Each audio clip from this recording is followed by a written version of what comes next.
Welcome back, fellow gamers. Disney Locana's Chicago Challenge has concluded and a victor has been crowned. In today's video, we will be going over the top 4 competitors' decks and which deck won the whole thing.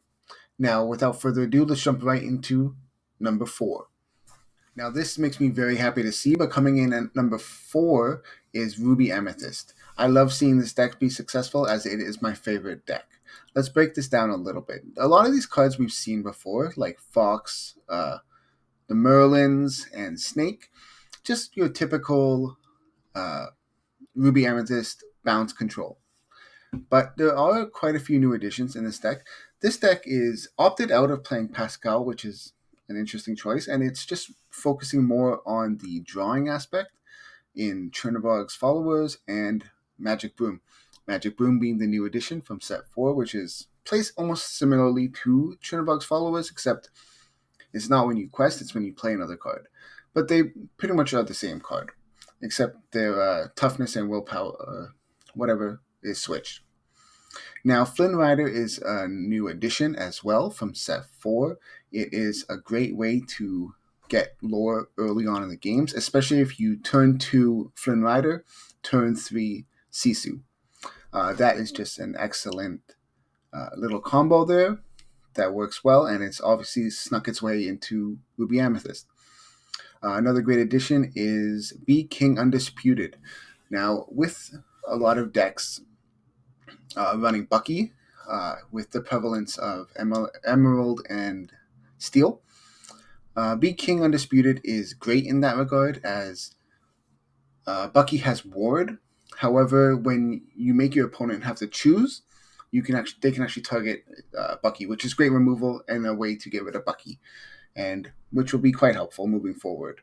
So that is that. This is what placed top 4, and I'm just happy to see this deck be successful and continue its success. So coming in at 3rd place is Ruby Sapphire's Tamator Items. Now, this has just been a staple in the meta for a while now. It's been successful in every single set so far, and there's a reason for it. It's just a good deck.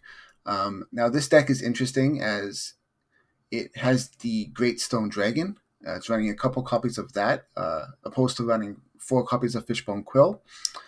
Great Stone Dragon is a cool new addition from set 4 that instead of you playing cards from your hand using Fishbone Quill, you're actually using your discard. And considering there are quite a few cards here where you might actually trade, like with Tala and Sisu, those being removed early on. Great Stone Dragon can take advantage of that by putting those in your Inkwell. So that's a cool new addition from set 4. We also have the new Board Wipe Sisu, so this is actually kind of dangerous. It's running 3 copies of Be Prepared and 3 copies of Sisu. So that's pretty cool as well. So I'm not surprised that this made the top 3, to be honest. Now, taking the 2nd spot in this tournament, and probably the most surprising deck in this top 4, is this Amethyst Emerald build that's kind of bounce aggro-esque. So let's break this deck down a little bit. Now, this deck does rely heavily on discard, especially in the early game, as this deck is running 4 copies of Merfolk, 4 copies of Flynn Rider, and 4 copies of Ursula.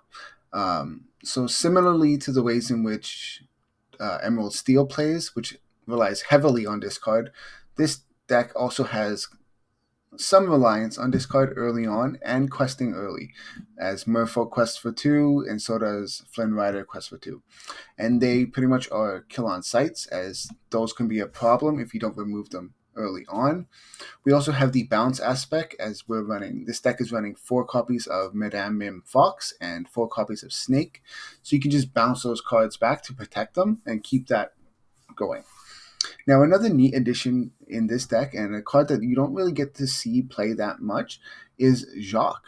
Jacques is a 3-drop inkable card that's 1/4 and has the ability, when you play this card, you get to give a character Reckless. This card also quests for 2, which is awesome, but it's quite interesting as a mechanism to deal with Diablo. Diablo is a problem right now, and it's going to be played in many, many decks. So having a way to deal with that is essential. Now, a lot of decks are running a lot more removal in order to get rid of Diablo, as Diablo is a kill on sight. But giving Diablo Reckless and making it have to attack as it's normally protected by Evasive, that's huge. And that's why I think Jock is awesome in this deck.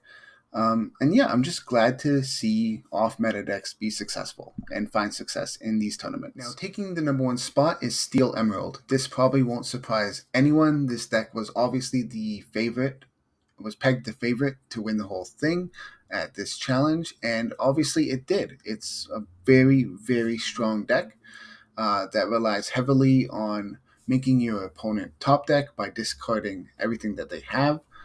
And it does so through Bucky. Bucky is a very strong card in this deck that's improved on by cards like Hidden Cove that help insulate it a little bit by giving it the +1/+1. And it also has Ward, which is so ridiculous. The fact that Bucky can't be touched and it can just sit there, and as you play your Floodborn characters, which this deck has a ton of them, you just get to discard your opponent's hand. And then you also have cards like Ursula, Sudden Chill, Ursula Deceiver, and Deceiver of All. This is just a problem, especially when you get more into the mid range. You have cards like Jafar, Beast, and Robin Hood, which help finish this game out, and you have your win con in Flynn Rider. This deck is so strong, and I am not surprised that it won the whole thing. Not surprised whatsoever. Were you surprised by this list? I want to hear your thoughts in the comment section below. And if you like content like this and want to see more of Lorcana, make sure to subscribe to my channel.